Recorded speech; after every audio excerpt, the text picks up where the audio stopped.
Hi guys, good morning. So today wala nang hangin, wala nang ulan kasi parang wala nang bagyo. Parang umalis na ang bagyo dito sa aming lugar. Charot lang. So ngayon nandito po ako sa garden. Ayan, so nasimula na siyang nagunahan. Ayan, here. Wow, beautiful. Mga papaya tree. Ayan. Ay, may hinog. May hinog na maliit na papaya here. Ayan, kunin natin. Ayan. Hinog na siya kahit maliit, oh. Tapos, ayan.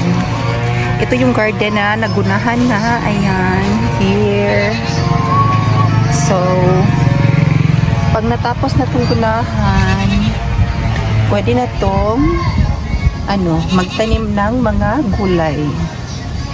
Ayan. So, very thankful for today kay hindi na masama ang panahon. Ayan, yung bundok. Ayan. May konting hangin pero hindi na siya gaanong malakas. Ayan. Tapos, wala na rin ulan. Ayan, oh. Napakaganda ng panahon ngayon. At saka yung mga halaman, mga papaya, ayan, naging healthy na sila, kaya may bunga na rin, ayan. Here, may mga malunggay na itinanim, ayan. Bagong tanim nga, mga malunggay.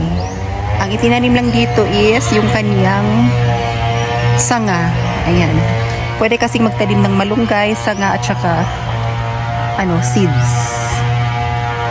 There you go. Pabalik na ako sa bahay kasi kakainin ko itong papaya. Ayan. Masarap ito kapag isaw-saw sa patis. Ayan.